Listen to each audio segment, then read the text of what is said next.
बेहद की परम शांति, बेहद की गुड मॉर्निंग सभी दिव्य आत्माओं का, बेहद की आत्माओं का परम परम स्वागत है परम शांति मोटिवेशन एंड मेडिटेशन चैनल में। मैं साक्षी आप सभी का स्वागत करती हूँ हमारे डेली लाइव मेडिटेशन में 5:30 to 6:30 में। तो कैसे हैं आप सब? आशा करती हूँ आप सब अच्छे होंगे, बेहद के आनंद में होंगे, बेहद की खुशी में होंगे, परमानंद में होंगे और बेहद की परम शांति में होंगे। तो चलिए शुरू करते हैं आज का हमारा एपिसोड नंबर 329। तो देखिए हम जल्दी जल्दी आगे बढ़ रहे हैं अपने लाइव एपिसोड्स में। आप सबके सपोर्ट से आज हम 329 एपिसोड कर रहे हैं। इसके सिवा भी कई एपिसोड्स हुए हैं जिनको हमने इन एपिसोड्स में नहीं गिना, जो विशेष बापूजी के कुछ लाइव एपिसोड्स हुए हैं। तो देखिए आप सबका सपोर्ट है और जल्द ही हम सभी एक से एक मुट्ठी बनके एकजुट हो जाएंगे और हमारा जो लक्ष्य है परम शांति सभी जगह फैले, उसका संदेश, उसका मैसेज सभी तक पहुंचेगा। तो देखिए आज आप जैसे कि टाइटल देख रहे हैं और आपने थंबनेल भी देखा, आज हम श्रीमद् भागवत महापुराण शुरू करने वाले हैं। इस सीरीज़ को हम शुरू करेंगे और कई लोगों के अंदर बहुत सारे प्रश्न आ सकते हैं कि ये क्यों अब हम शुरू कर रहे हैं महापुराण। देखिए अभी हम लोगों ने बहुत सारे ऐसे लिए हैं, हमने श्रीमद् भगवत गीता ली थी और फिर हमने योग वशिष्ठ का भी लिया है और अष्टवक्र गीता का भी लिया है। आप मेरे प्लेलिस्ट में जाके ये सभी सीरीज़ को देख सकते हैं। उनके अंदर कुछ एपिसोड्स हैं, किसी के अंदर 29, किसी के अंदर 30, ऐसे आप एपिसोड्स देख सकते हैं उनके अंदर।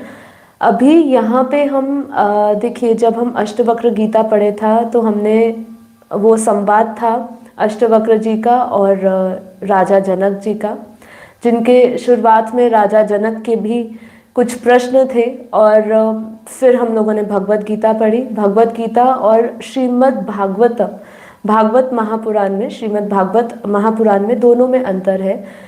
जिनको नहीं पता उनके लिए बता रही हूँ, जो बिल्कुल जिन्होंने भगवत गीता भी नहीं पढ़ी उनके लिए, जिनको बस इतना पता है कि महाभारत हुई और उसमें महाभारत कुरुक्षेत्र में भगवान श्री कृष्ण ने अर्जुन को उपदेश दिए, है ना। तो उधर उसमें भगवत गीता उन्होंने सुनाई। जब हम श्रीमद् भागवतम या भागवत महापुराण की बात करते हैं तो ये जो है ये भगवान सुखदेव जी ने राजा परीक्षित जी को ये महापुराण सुनाई थी श्रीमद् भागवतम। और उनको भी जब श्राप मिला था और राजा परीक्षित को श्राप मिला था और फिर उनको 7 दिन मोक्ष प्राप्ति के लिए उनको ये श्रीमद् भागवतम की कथा सुनाई गई थी, जिससे उनको 7 दिन में मोक्ष मिला था। ठीक है, अब देखिए बात यहाँ पे ये आती है, आप कुछ भी करिए, कोई भी मार्ग लीजिए, सबसे पहले तो ये देखिए, क्योंकि ये संपूर्ण भक्ति रस के ऊपर निर्धारित है और इसमें काफ़ी सारी कथाएं आएंगी जो हम सुनेंगे, पढ़ेंगे।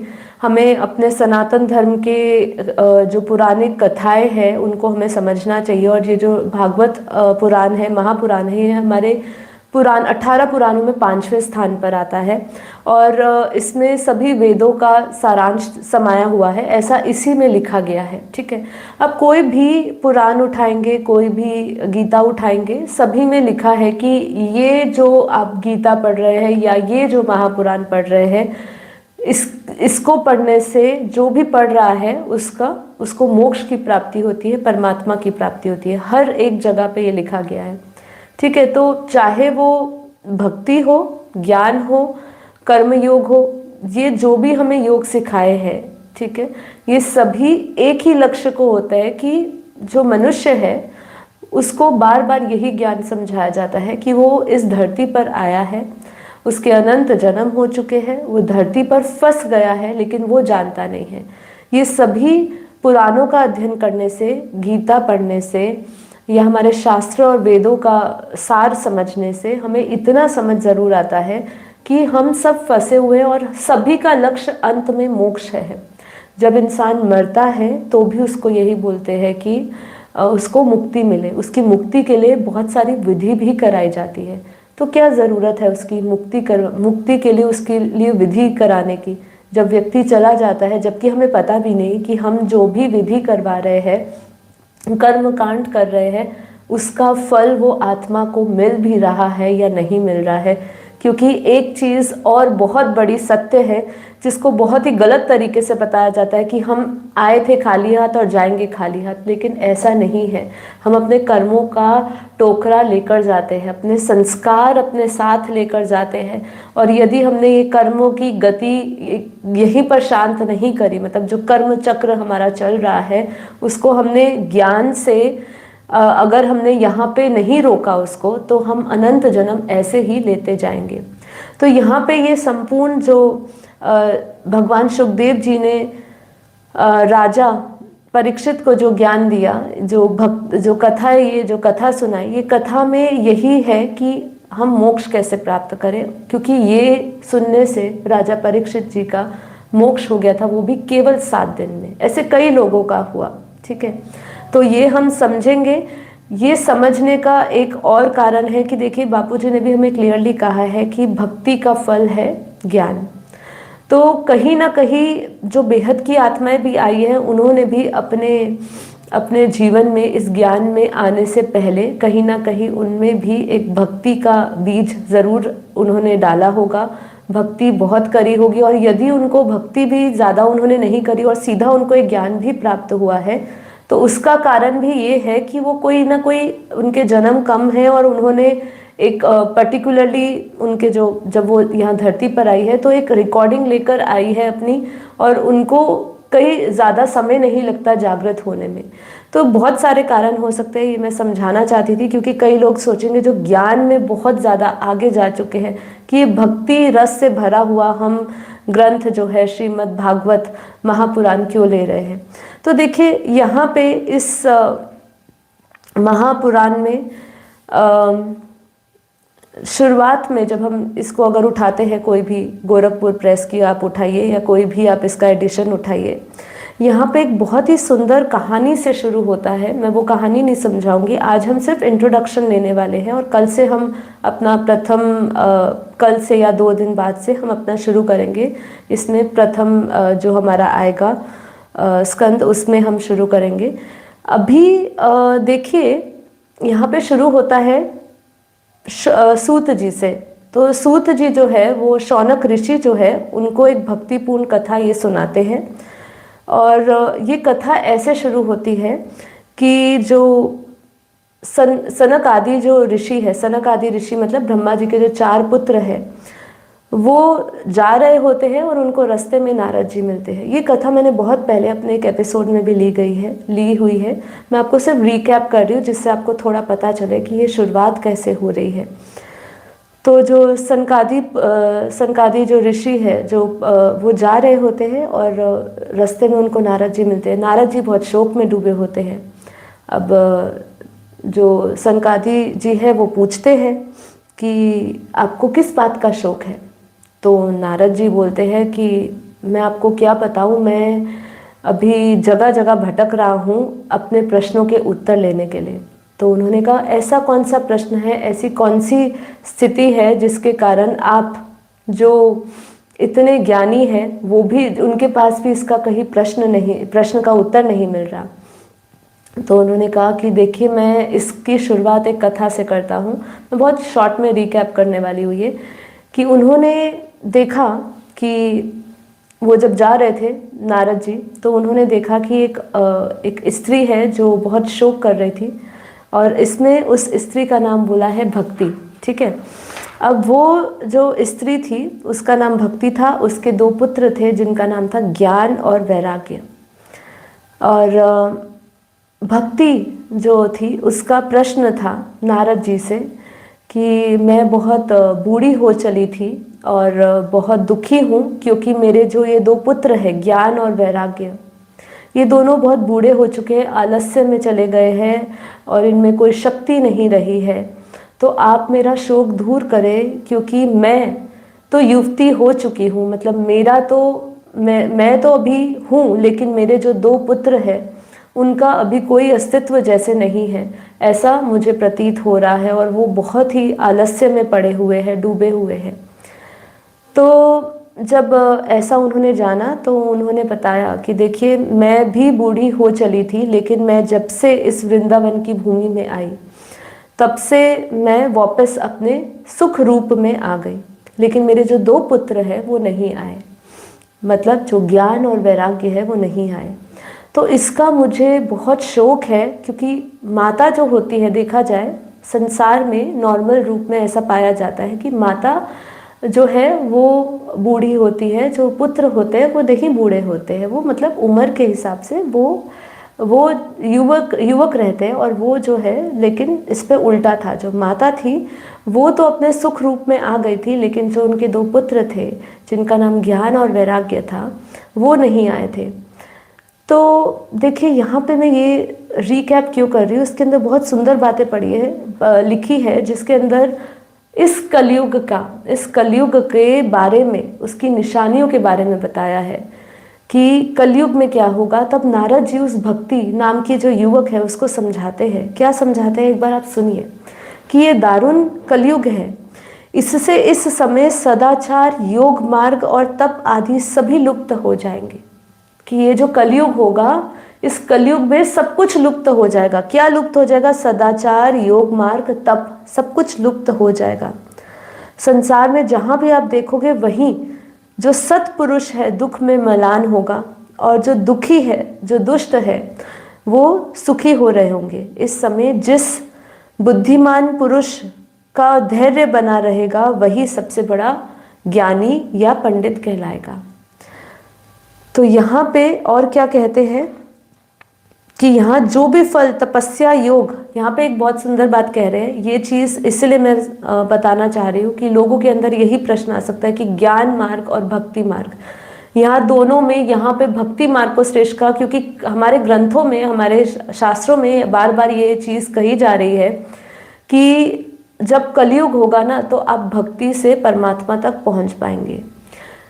अब यहाँ पे ये कारण इसलिए बताया गया है क्योंकि देखिए, मैं लाइन पढ़ती हूँ एक, कि जो फल तपस्या, योग एवं समाधि से भी नहीं मिल सकता, जो फल तपस्या, योग एवं समाधि से भी नहीं मिल सकता, कलयुग में वही श्री हरि कीर्तन की कीर्तन से ही भली भांति मिल सकता है। तो यहाँ पे भक्ति रस या भक्ति साधना पर इतना जोर इसलिए डाला है क्योंकि यहाँ उन्होंने पहले ही कहा है कि जब कलयुग होगा ना, तो ज्ञान और वैराग्य कहीं ना कहीं लुप्त हो चुका होगा।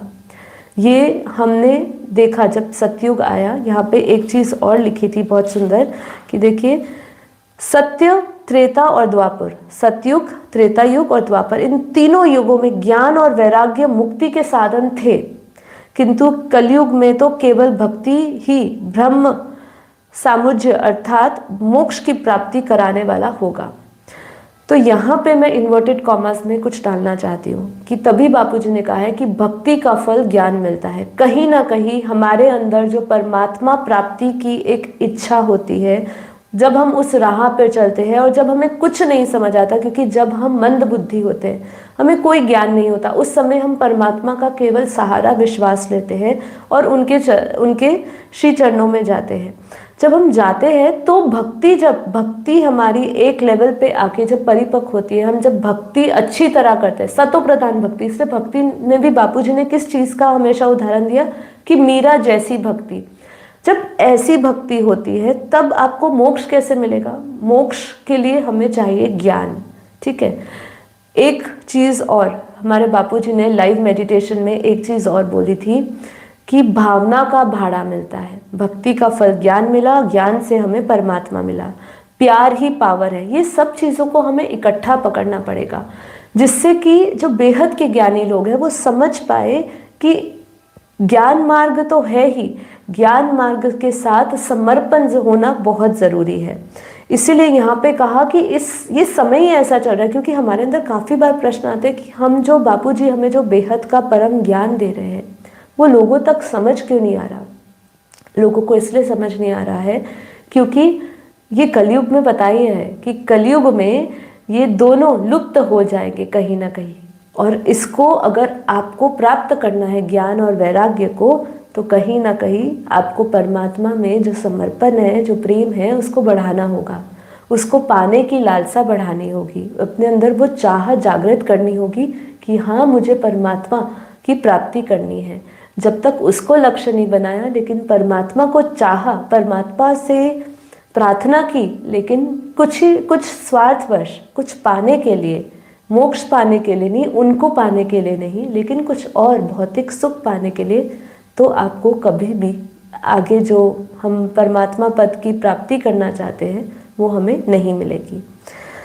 तो इसीलिए यहाँ पे उन्होंने, नारद जी ने, उनका वो जो युवती थी, स्त्री जिसका नाम भक्ति था, उसका पहले दुख समझा, लेकिन उसके प्रश्न का जवाब वो नहीं दे पाए, उनको समझ नहीं आया। क्योंकि उन्होंने क्या कहा, उन्होंने जो ज्ञान और वैराग्य, जो उनके दो पुत्र थे, उनको उन्होंने वेदों का ज्ञान दिया, गीता पाठ किया उनके सामने, लेकिन फिर भी वो सचेत पड़े रहे, उनको वो ऐसे ही पड़े रहे, आलस्य से भरे रहे, लेकिन उनमें कोई भी परिवर्तन नहीं आया।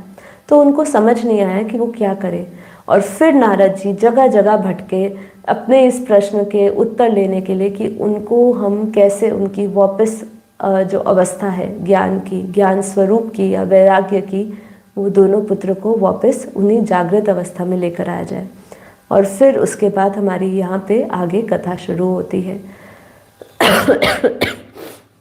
तो देखिए, अभी हम थोड़ा सा इसमें समझेंगे कि ये श्रीमद् भागवत महापुराण, जिसको 18 पुराणों के अंदर 5वां स्थान दिया गया है, इसके बारे में थोड़ा और संक्षिप्त में जानेंगे कि इसके अंदर 12 स्कंद है, वो 12 स्कंद कौन से हैं उसके विषय में जानेंगे, पर अपने योग के बाद। तो चलिए अभी आप मेरे साथ थोड़ी देर मेडिटेशन करिए, उसके बाद इस पूरे श्रीमद् भागवत महापुराण के बारे में कुछ इंट्रोडक्शन लेंगे, कुछ जानेंगे कि ये 12 स्कंद में हम क्या पढ़ने वाले हैं, और फिर आगे बढ़ेंगे।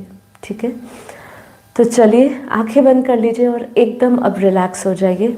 हम अपना योग करेंगे। योग में हम अपने दो भाव है हमारे अंदर, एक ज्ञान का चिंतन करते हुए और एक परमात्मा की चाह, अर्थात परमात्मा में समर्पण भाव जो हमारे अंदर है, दोनों होना चाहिए।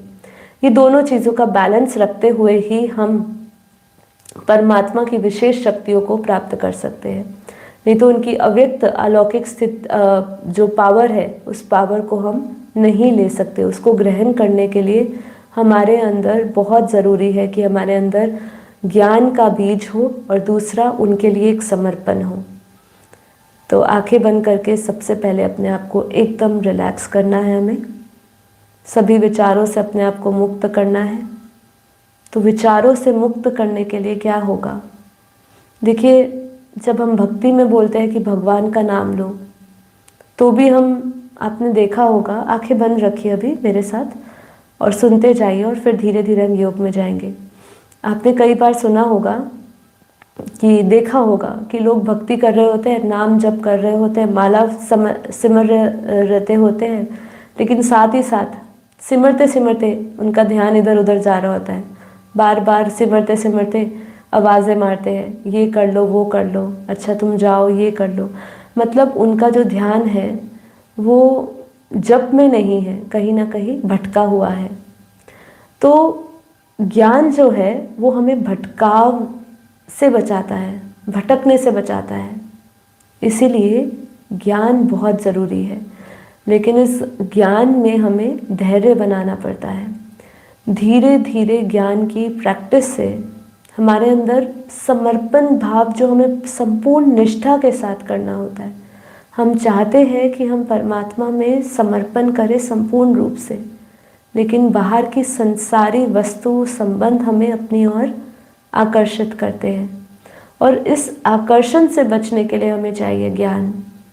इसीलिए दोनों चीज़ों का बैलेंस, ज्ञान चाहिए जिससे हम भटके नहीं, और संपूर्ण समर्पण के साथ, प्रेम के साथ परमात्मा में लीन हो सके, मीरा जैसी भक्ति कर सके, उसके लिए हमें ज्ञान चाहिए।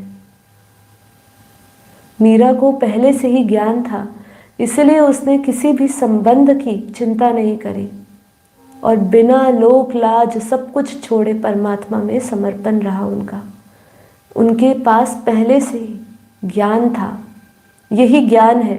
ज्ञान आपको सभी दूसरे मिथ्या चीज़ों से अलग करता है और फिर आप प्रेम पूर्वक संपूर्ण भक्ति के साथ परमात्मा में लीन हो सकते हो।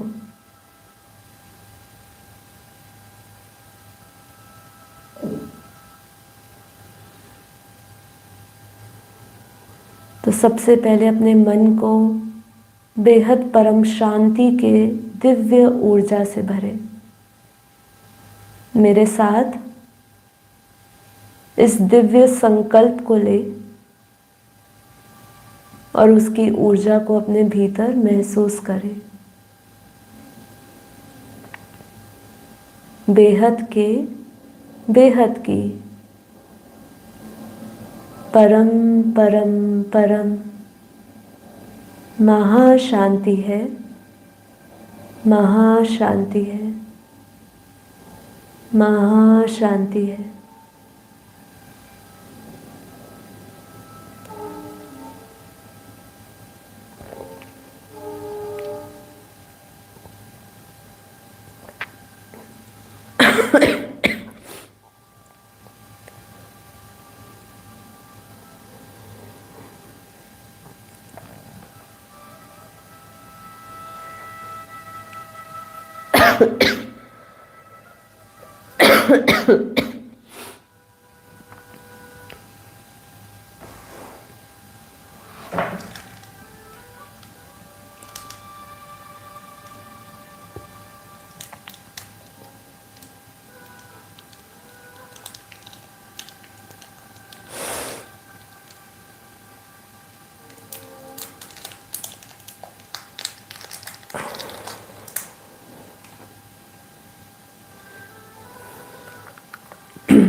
अपने सभी स्ट्रेस, तनाव, चिंताओं से अपने आप को मुक्त करें।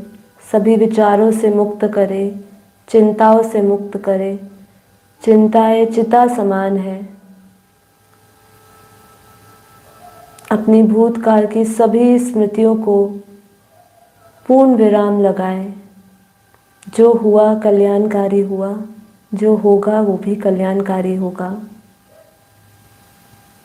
जो हो चुका है उसको बदला नहीं जा सकता, इसलिए उसमें अपनी व्यर्थ शक्तियां ना लगाएं।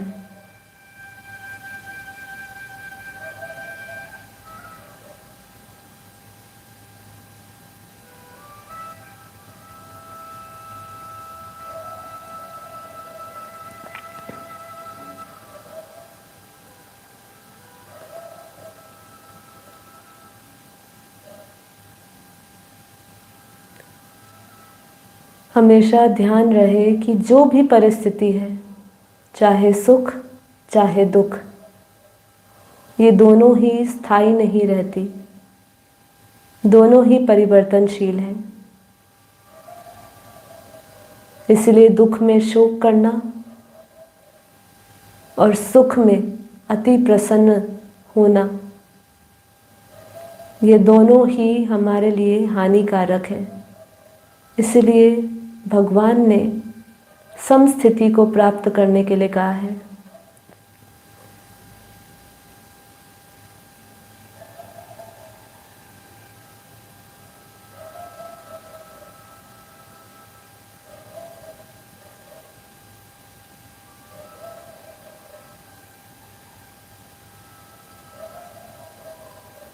अपना सारा ध्यान अपने भीतर लेकर जाए, अंतर्मुखी होते जाए।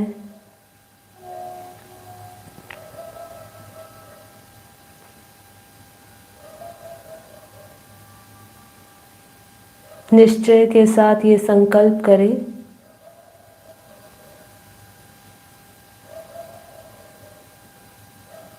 जगत मिथ्या ब्रह्म ही सत्य। ये जो भी संसार है, ये संसार में मैं जो भी वस्तु देख रही हूँ, पदार्थ देख रही हूँ, संबंध देख रही हूँ, वे सब झूठे हैं, नाशवान है, कुछ भी स्थायी नहीं है। सब एक दिन खत्म होने वाला है, तो फिर इन संसार से क्यों प्रतीति बनानी। अपने से प्रश्न पूछे कि मैं हूँ कौन और मेरा क्या संबंध है इन संसार से। क्या संसार में जो संबंध है वो मेरे साथ हमेशा रहने वाले हैं।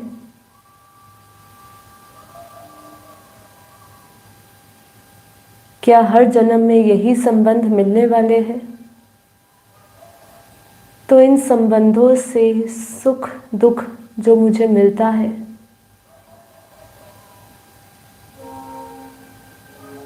तो मैं उन सुख दुख से क्यों प्रभावित होती हूँ, जबकि ये मेरे साथ हमेशा नहीं रहने वाले हैं। ये सभी मेरे कर्म बंधन हैं जो मुझे इस जन्म में चुकता करने हैं। अपने सभी कर्मों का हिसाब किताब पूरा करना है। ऐसे संकल्प के साथ ध्यान में जुड़े, जिससे कि आप अपने आप को वैराग्य से भर सके इस संसार के प्रति, और आपका ध्यान आपके भीतर गहरा होता जाए। क्योंकि जब स्वयं को जानोगे तो ही परमपिता परमात्मा को जानोगे। जब तक स्वयं से अनजान हो तब तक परमात्मा से भी अनजान हो। तो मैं हूँ कौन? मैं क्या ये शरीर हूँ, मन हूँ, बुद्धि हूँ?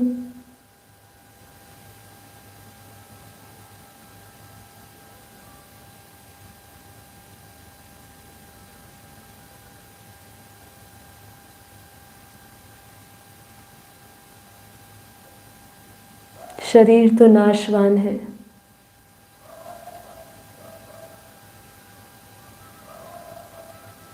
अल्प आयु के साथ आया है। जो शाश्वत है, जो नित्य है, जो सनातन है,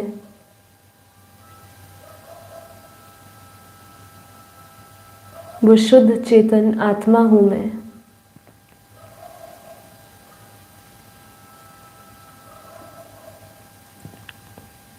निश्चय के साथ संकल्प करें कि मैं ये शरीर नहीं, मन नहीं, बुद्धि नहीं, शुद्ध चेतन परम आत्मा हूँ, दिव्य आत्मा हूँ, परम प्रकाशित आत्मा हूँ।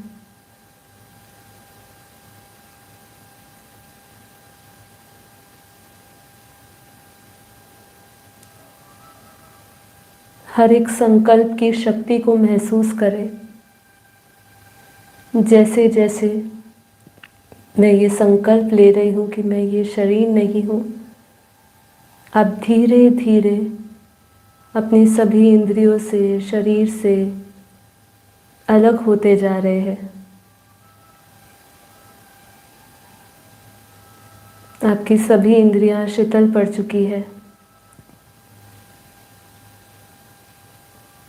मन आपके नियंत्रण में है। बुद्धि एकदम शून्य हो चुकी है, तर्क और वितर्क से परे, संकल्प विकल्प से परे, बेहद परम शांत अवस्था का अनुभव करें। मन एकदम शांत हो चुका है। सारा ध्यान अपनी भ्रुकुटी में लगाएं। भ्रुकुटी के केंद्र में, दोनों आईब्रोज के बीच में, जहाँ हम तिलक करते हैं, विजुअलाइज करें उस पॉइंट ऑफ लाइट को, चमकते सितारे को देखें। अपना पूरा शरीर ढीला कर दीजिए और सारा ध्यान शरीर, मन, बुद्धि से हटा के आत्मा में केंद्र करें।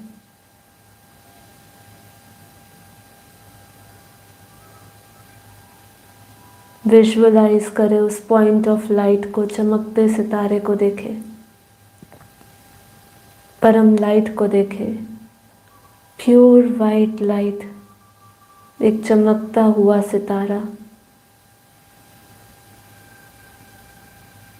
जिसकी शक्ति से ये शरीर, मन, बुद्धि चल रहा है।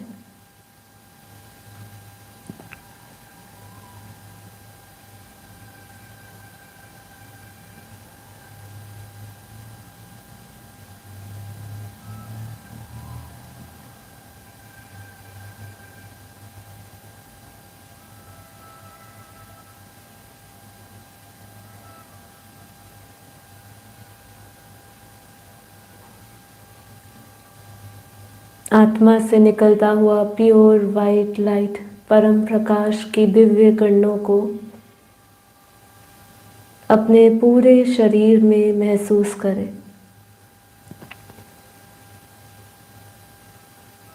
आत्मा से निकलती हुई परम प्रकाश की दिव्य ऊर्जा, परम शांति की दिव्य किरणें पूरे शरीर को प्रकाशित कर रही है। मैं आत्मा अरबों खरबों सूर्यों के भांति परम परम परम प्रकाशित हूँ। अपने भीतर अनंत सूर्यों का प्रकाश देखें, अनंत सूर्यों की ऊर्जा देखें। अपने मस्तक में अनंत सूर्यों का प्रकाश देखते जाए। प्योर वाइट लाइट जो मस्तक से निकलते हुए पूरे शरीर में व्याप्त होती जा रही है। पूरा शरीर परम प्रकाश, परम लाइट से भरा हुआ है। चारों ओर परम प्रकाश ही प्रकाश है। आत्मा रूपी दिया जागृत हो चुका है।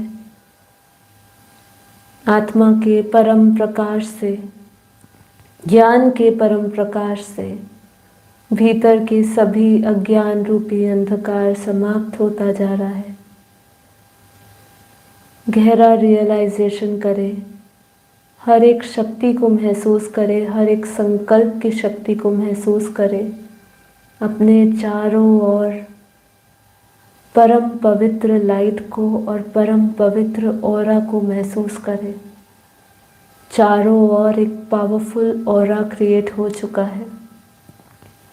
विजुअलाइज करें कि मेरे चारों ओर प्योर वाइट लाइट का घेरा बना हुआ है, परम पवित्र लाइट का।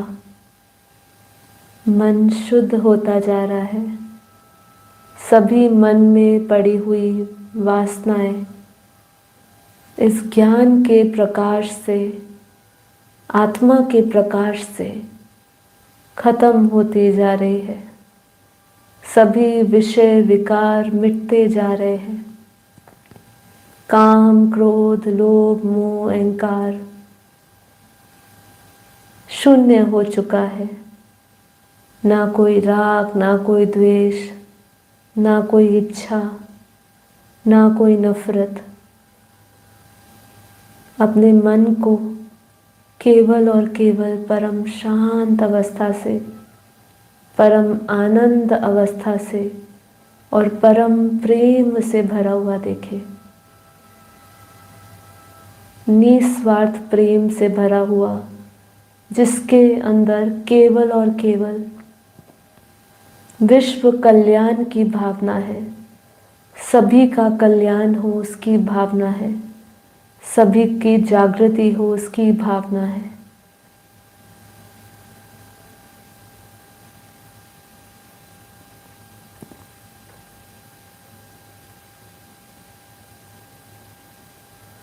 अपने भीतर सकारात्मक ऊर्जा का प्रवाह होता हुआ महसूस करें।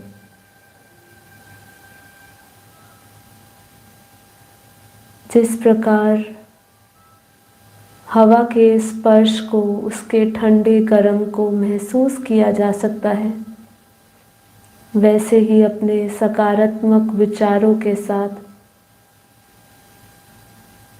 अपनी सकारात्मक ऊर्जा को महसूस करें। परम पवित्र लाइट के वाइब्रेशन को फील करें, एकदम हल्का महसूस करें। मन में किसी भी प्रकार का बोझ नहीं, आत्मा में भी किसी प्रकार का बोझ नहीं। सभी बोझों से मुक्त हो चुके हैं। परम शांति, केवल और केवल परम शांति ही शांति है।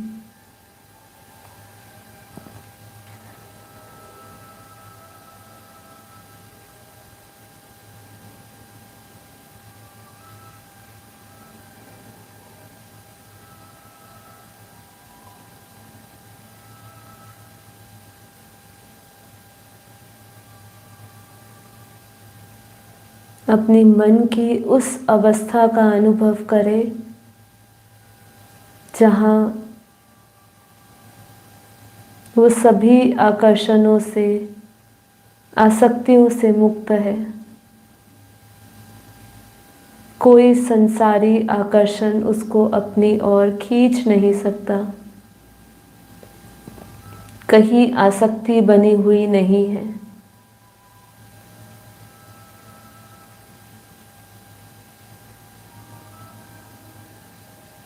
ध्यान को गहरा करते जाए। गहरा आत्मा में विश्राम का अनुभव करें, आत्मा में स्थित होने का अनुभव करें, जहाँ सर्वदा हम इस शरीर के ख्याल से दूर हो चुके हैं। शरीर का ख्याल सताता नहीं है।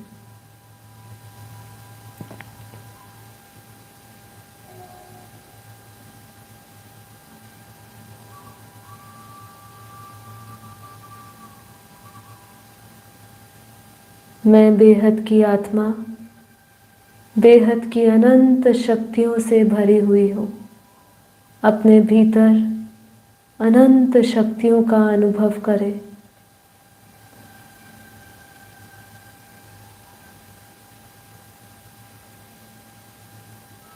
गहरा आत्मा में विश्राम करें। उस आत्म सूक्ष्म तत्व का अनुभव करते जाए। अपने ही आत्म स्वरूप का अनुभव करें और बार बार मैं ये शरीर नहीं, शुद्ध चेतन बेहद परम आत्मा हूँ। मेरा स्वरूप ज्ञान स्वरूप है। मेरा स्वरूप प्रकाशमय है।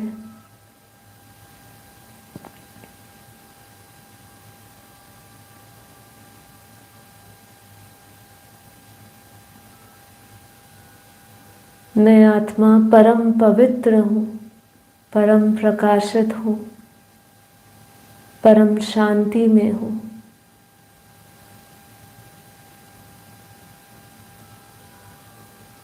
चारों ओर प्रकाश ही प्रकाश, प्योर वाइट लाइट।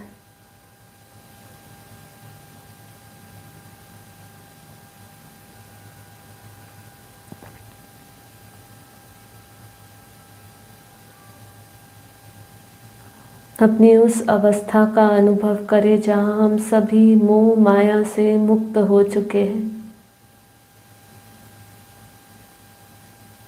जीवन मुक्त का अनुभव करें।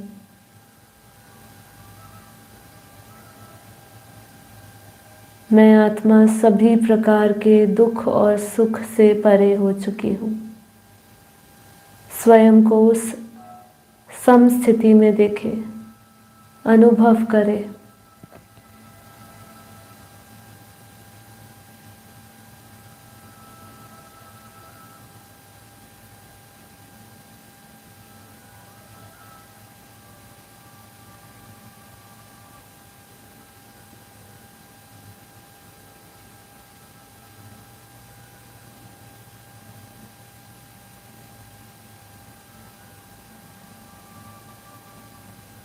अपनी अनंत आत्मा की यात्रा का अनुभव करें मेरे साथ।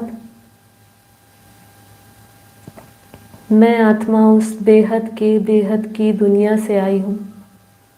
मैं इस धरती की नहीं हूँ।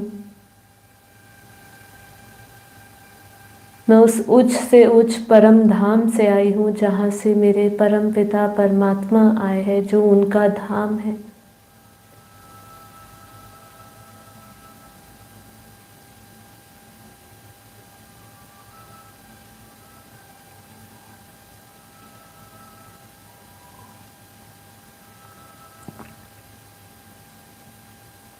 तो संकल्प करें, अंतिम संकल्प अपनी आत्मिक यात्रा शुरू करने से पहले,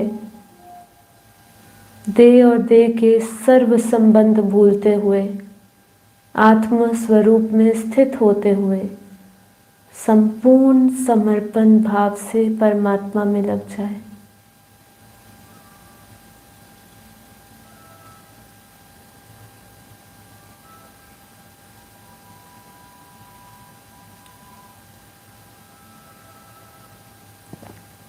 परमात्मा के ख्याल से ही आपकी बुद्धि रूपी टीवी में आपके परम पिता परमात्मा, बेहद के परम पिता परमात्मा, उनके स्वरूप का स्मरण करते हुए, उनके रूप को, उनके स्वरूप को अपने सामने साक्षात देखें।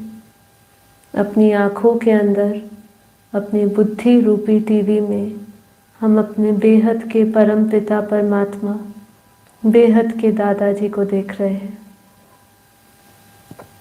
उनके साकारी लाइट स्वरूप को देखें। नतमस्तक होते हुए परमात्मा से शक्ति मांगे कि हे परमपिता परमात्मा, आप मुझे मेरी आत्मिक यात्रा के लिए मुझे ढेर सारी पावर दे। मैं आत्मा जीवन मुक्त इस संसार के सभी बंधनों को तोड़ते हुए, इस संसार के सभी मोह माया को छोड़ते हुए, इस धरती के सभी आवरणों को हटाते हुए अपनी अमर यात्रा शुरू कर रही हूँ।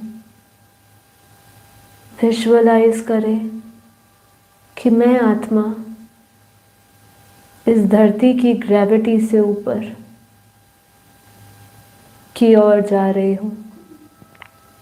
मैं आत्मा इस आकाश से परे, धरती से परे, अंतरिक्ष में, चांद सितारों की दुनिया में विजुअलाइज करते जाए कि हम अपने अंतर्वाहक शरीर से, संकल्पों से ऊपर की ओर जा रहे हैं। इस धरती से ऊपर भूवर्लोक, स्वर्गलोक, महरलोक, जनलोक, तपलोक, ब्रह्मापुरी, विष्णुपुरी, शिवपुरी और इस ब्रह्मांड का परम धाम जो सर्वश्रेष्ठ सर्वोत्तम धाम है, महसूस करें कि कैसे मैं आत्मा धीरे धीरे ये सभी लोकों से ऊपर की ओर जा रही हूँ। जैसे जैसे मैं आत्मा इस धरती से ऊपर जा रही हूँ, वैसे वैसे इस धरती के सारे आवरण, तत्वों के आवरणों को छोड़ती जा रही हूँ।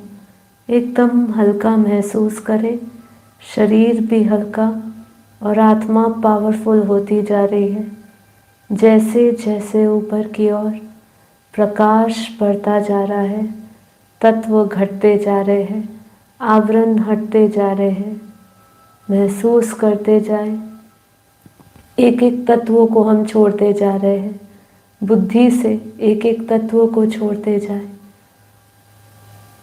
हम सारा भारीपन यही छोड़ते जा रहे हैं और हल्के होते जा रहे हैं।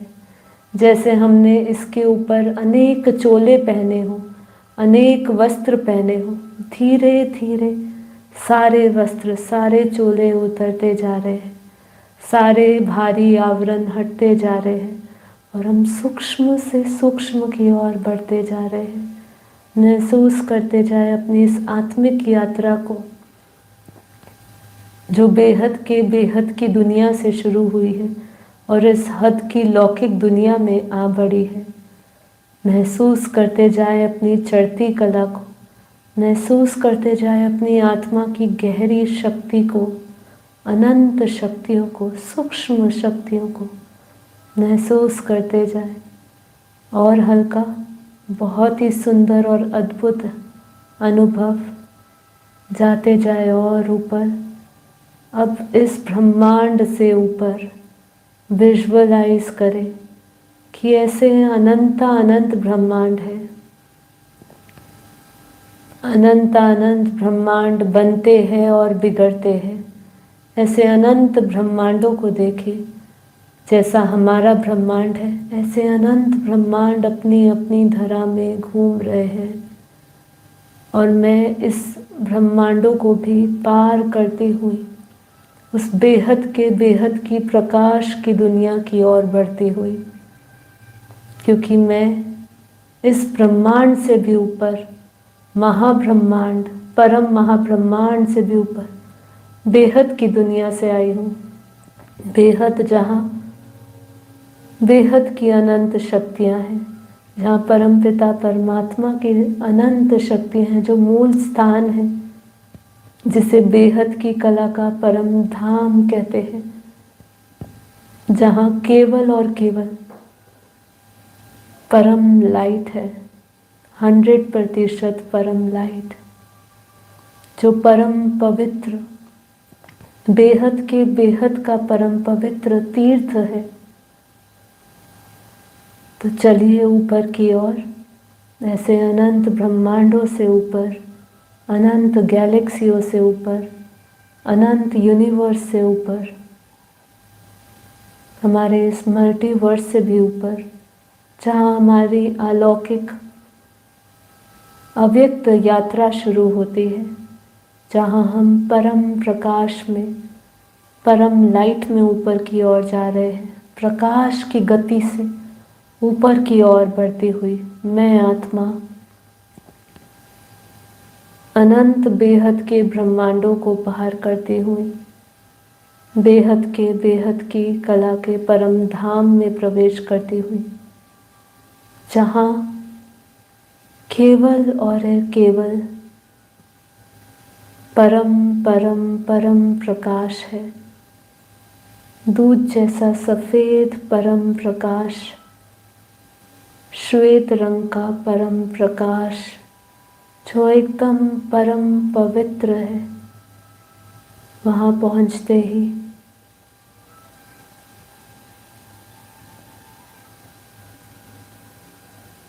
शून्य हो गई हूँ मैं।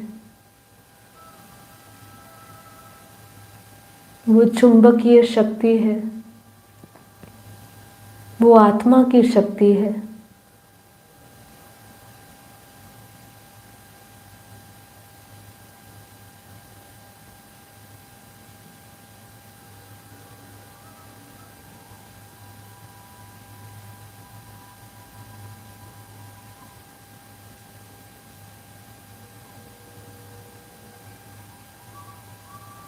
मैं आत्मा पारस समान बनती जा रही हूँ। आत्मा परम शुद्ध हो चुकी है।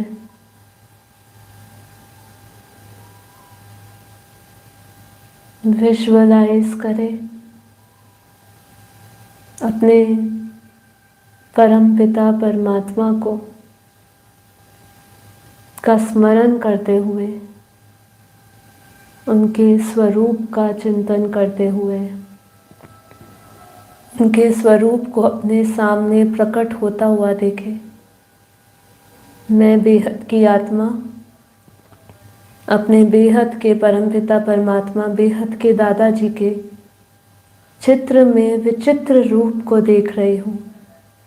उनके अव्यक्त अलौकिक स्वरूप को देख रही हूँ और उनके मस्तक से परम प्रकाश, परम पवित्र लाइट बरस रही है।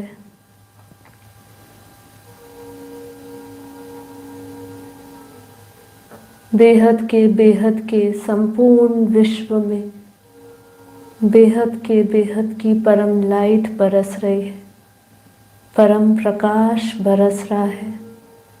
महसूस करें, विजुअलाइज करें उस पावर को अपनी आत्मा में, उस पावर को महसूस करें।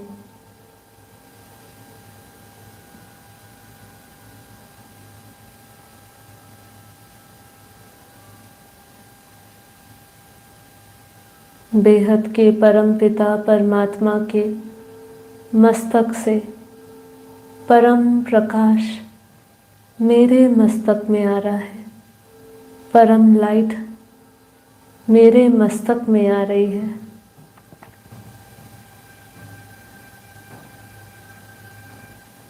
विजुअलाइज करें बेहद की कला के परम धाम से बेहद का परम प्रकाश पूरे बेहद के विश्व में, पूरे मल्टीवर्स में, पूरे यूनिवर्स में, गैलेक्सियों में, ब्रह्मांडों में आ रहा है।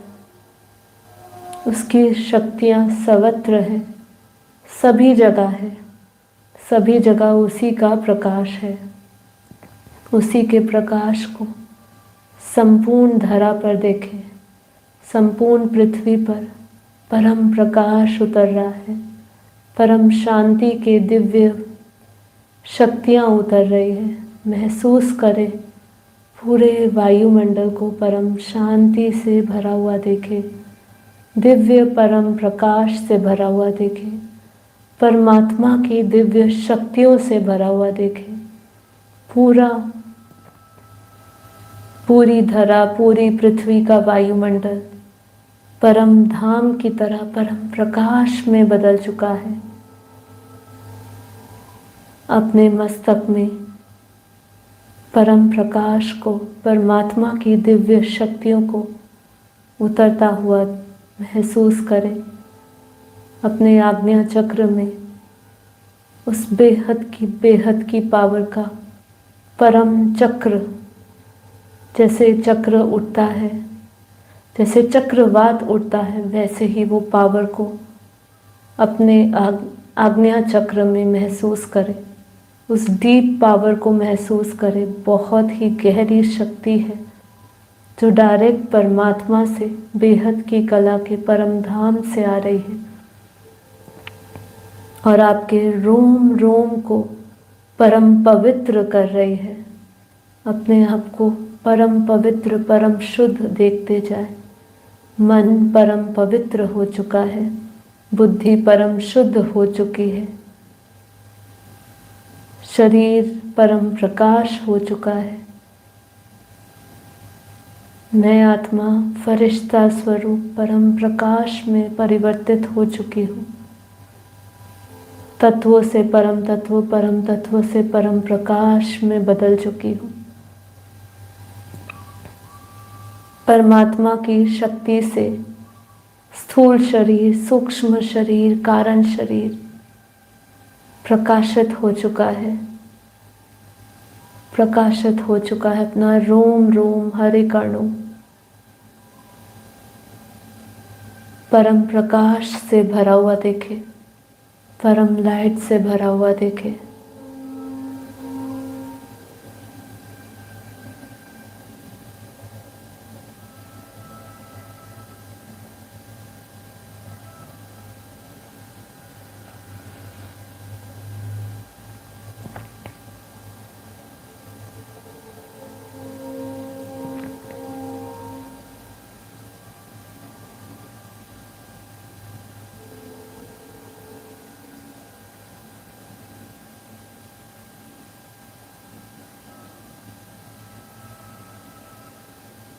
बस अब इस अनंत असीम शक्तियों को अनुभव करते जाएं, महसूस करते जाएं। स्थूल में, सूक्ष्म में, कारण में, महाकारण में, आत्मा में वो असीम शक्तियों को फील करते जाएं।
ध्यान को गहरा करते हुए गहरी अनुभूति में डूब जाए।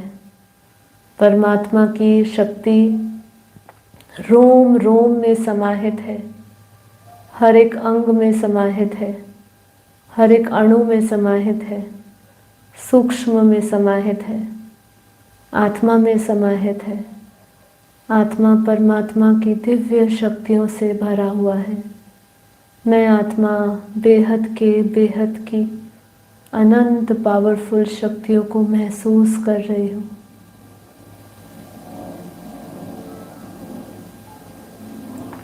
मैं आत्मा गहरी आत्मिक स्थिति का अनुभव कर रही हूँ। बॉडी कॉन्शियसनेस से सोल कॉन्शियसनेस की ये संपूर्ण जर्नी का मैं बहुत ही गहराई से अनुभव कर रही हूँ।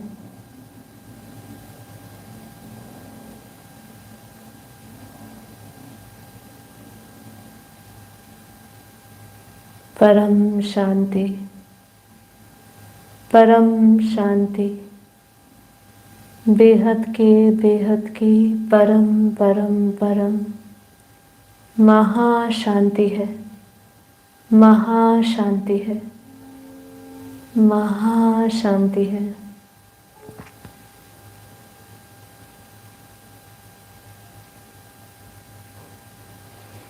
दोनों हथेलियों को जोड़ के अपने परम पिता परमात्मा का धन्यवाद करें। सभी बेहद की आत्माएं माँ बापूजी को कोटि कोटि धन्यवाद करें। हमें अनंत शक्तियों से भरने के लिए, हमें आत्मिक शक्तियों से भरने के लिए, आत्मबल देने के लिए, ज्ञान का प्रकाश भरने के लिए, विवेक देने के लिए, बुद्धि देने के लिए, परम शांति को प्राप्त करने के लिए आप सभी दिव्य आत्माओं का बेहद का धन्यवाद है। आप सभी इस योग के प्रयोग को बार बार करें और अनंत असीम शक्तियों का अनुभव करें, आत्मिक स्वरूप का अनुभव करें, आत्मा के साक्षात्कार करें, परम शांति का अनुभव करें। परम शांति।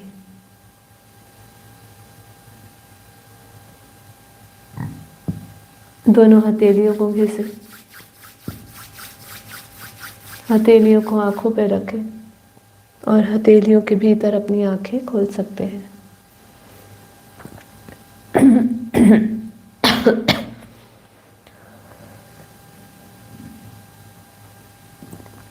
ये है शक्ति ज्ञान के प्रकाश की, ज्ञान की शक्ति जो हमें परमात्मा से जोड़ने में सहायक है। ज्ञान की शक्ति से हम परमात्मा के साथ निरंतर जोड़ बनाए रख सकते हैं और हम भटकते नहीं हैं और हमारे अंदर परमात्मा के प्रति प्रेम बहुत ज़्यादा बढ़ जाता है, क्योंकि हम उनके वास्तविक स्वरूप को जान जाते हैं।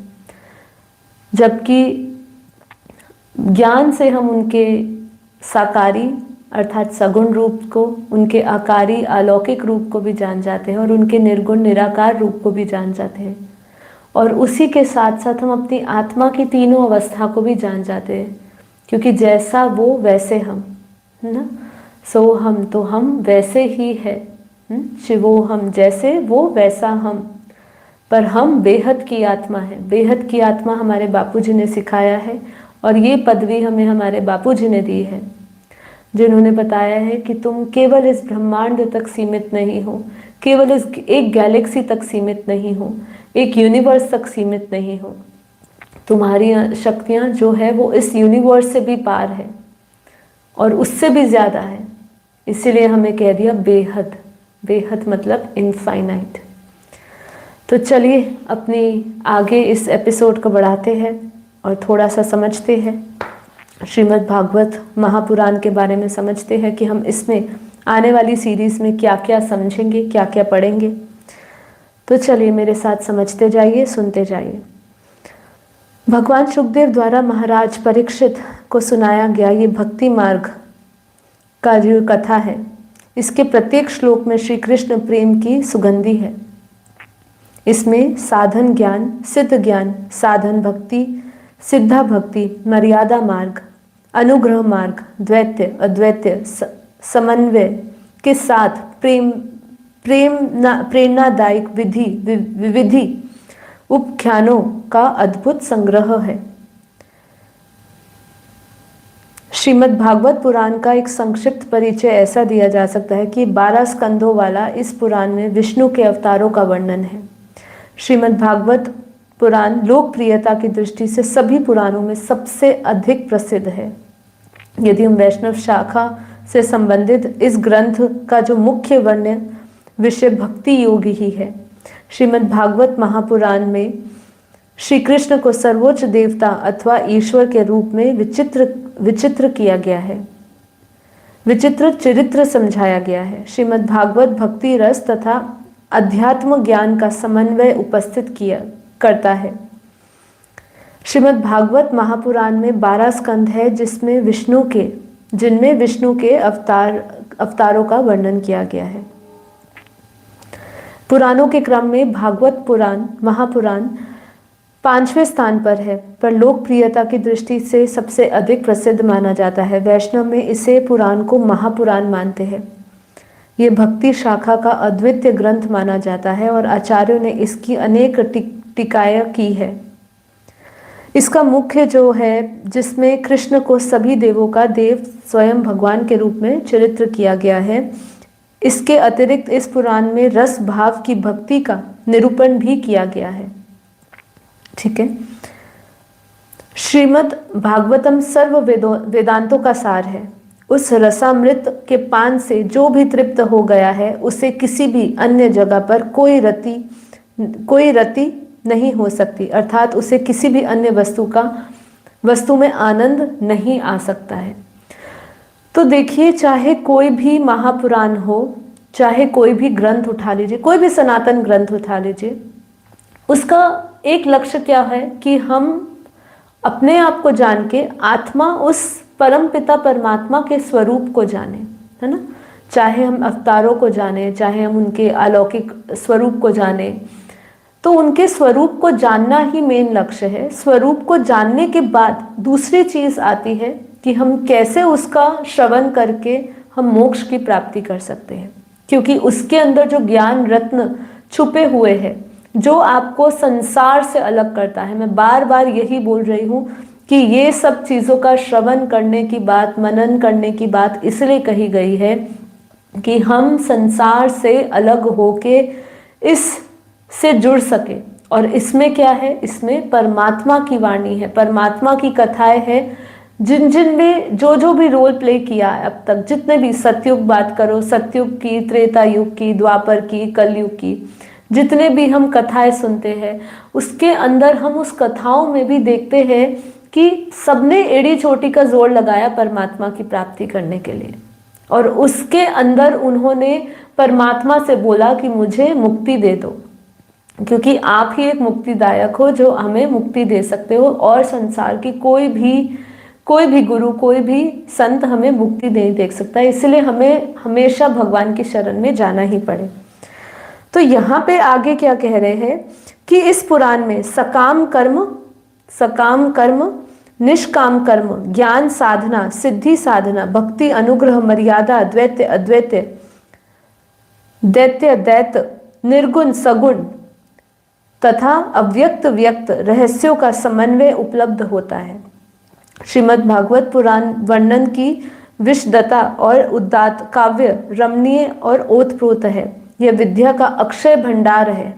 यह पुराण सभी प्रकार के कल्याण देने वाली तथा तत्रय ताप और आधि दैविक और आधि दैहिक आदि का शमन करना है। ज्ञान, भक्ति और वैराग्य का एक ये महाग्रंथ है। ठीक है, किसका? ज्ञान, भक्ति और वैराग्य का। तो यहीं पर भी देखिए, हमने जब अष्टवक्र गीता पढ़ी थी उसके अंदर भी उन्होंने वैराग्य के बारे में पूछा था। ये वैराग्य कब आता है आत्मा को? व्यक्ति को वैराग्य कब आएगा? व्यक्ति को वैराग्य आएगा जब वो परमात्मा से जुड़ने से पहले उसके बारे में जानेगा, है ना। मतलब ज्ञान से जुड़ेगा, ज्ञान से उसको वैराग्य आएगा, भक्ति में उसको रस मिलेगा, लेकिन ज्ञान उसको वैराग्य देगा।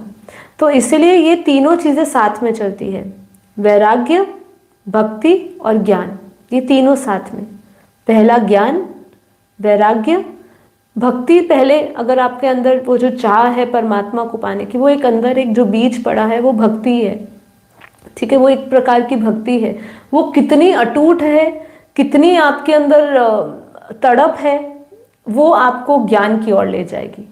जब तड़प होगी तो ज्ञान की ओर आप जरूर जानना चाहोगे कि वो सर्वोत्तम जिसको कहा, सर्वत्र जिसको कहा, सर्वव्यापी कहा, जिसको सगुण भी कहा, निर्गुण भी कहा, जिसको सूक्ष्म भी कहा, जिसको अव्यक्त भी कहा, जिसको व्यक्त भी कहा, जिसको कभी चित्र में वर्णन कर दिया, कभी किसी को विचित्र कह दिया, वो है कौन। जब आपके अंदर अपने परमात्मा के प्रेम के साथ साथ ये जिज्ञासा उठेगी, तब आप उसका ज्ञान ढूंढेंगे। जब उसका ज्ञान ढूंढेंगे तब आपको धीरे धीरे वैराग्य आ जाएगा, और जब वैराग्य आ जाएगा तब आपको मुक्ति मिल जाएगी, ठीक है। अब आगे कहते हैं कि ये ज्ञान, भक्ति और वैराग्य का एक महान ग्रंथ है, ठीक है। अब इसके अंदर 18,000 श्लोक है, 335 अध्याय है तथा 12 स्कंद है, ठीक है। अब इसके अंदर भगवत के 12 स्कंदों में प्रथम स्कंद आता है भक्ति योग का, उससे उत्पन्न एवं उससे स्थिर रहने वाला वैराग्य का वर्णन किया गया है, ठीक है। तो भक्ति योग से उत्पन्न, उससे स्थिर रहने वाला वैराग्य का वर्णन किया गया है। द्वितीय स्कंद में ब्रह्मांड की उत्पत्ति के बारे में हम बात करेंगे, और उसमें विराट पुरुष की स्थिति का स्वरूप क्या है वो हम जानेंगे। तृतीय जो स्कंद है वो उद्धव द्वारा भगवान का बाल चरित्र का वर्णन किया गया है। जो चौथा स्कंद आएगा वो राज ऋषि ध्रुव एवं पृथु आदि का चरित्र का वर्णन किया जाएगा। जो 5वां स्कंद आएगा उसमें समुद्र, पर्वत, नदी, पाताल और नर्क आदि की स्थिति का वर्णन किया जाएगा। जो 6वां स्कंद होगा उसमें देवता, मनुष्य, पशु, पक्षी आदि का जन्म की कथा सुनाई जाएगी। 7वें स्कंद में हिरण्यकश्यपु, हिरण्याक्ष के साथ प्रहलाद के चरित्र का वर्णन किया गया है। 8वां स्कंद जो है वो गजेंद्र मोक्ष, मनवंतर कथा, वामन अवतार, इसकी बात करी जाएगी। और जो 9वां स्कंद होगा उसमें राजवंशों का वर्णन किया जाएगा, श्री राम की कथा सुनाई जाएगी। और जो 10वां स्कंद है उसमें भगवान श्री कृष्ण की अनंत लीलाओं का वर्णन है। और जो 11वां स्कंद है उसमें यदुवंश का संहार की बात करी जाएगी। और जो आखिरी 12वां स्कंद है उसमें विभिन्न युगों तथा प्रलयों और भगवान के उपांगों आदि के स्वरूप का हम वर्णन करेंगे। कल हम कुछ सृष्टि उत्पत्ति के बारे में बात करेंगे और काल गणना की बात करेंगे। आज हमारा समय यहीं पर पूर्ण होता है, तो हम धीरे धीरे इसको समझेंगे। मैं भी आपके साथ इसको और गहराई से सुनूंगी, समझूंगी, इसका भी हम भी श्रवण करेंगे, और इसमें से हम कौन से ज्ञान के रत्न निकाल सकते हैं और हम इनसे क्या, इन कथाओं से हमें क्या शिक्षा मिलती है। इसके लिए आप ये पूरी सीरीज़ के साथ जुड़े रहिएगा। तो आज के लिए इतना ही। आशा करती हूँ आपके लिए ये एपिसोड ज्ञान वृद्धक होगा। और अब हम कल मिलेंगे अपने नए एपिसोड के साथ, नई ऊर्जा के साथ। तब तक के लिए सभी को परम शांति। सभी का दिन शुभ रहे, प्रकाश से भरा रहे, परम शांति से भरा रहे। सभी का कल्याण हो, सभी का भला हो, सभी को आत्म जागृति हो, सभी को ज्ञान प्राप्त हो, सभी को सही तरीके से परमात्मा की भक्ति का ज्ञान भी प्राप्त हो। परम शांति, परम शांति। Thank you so much.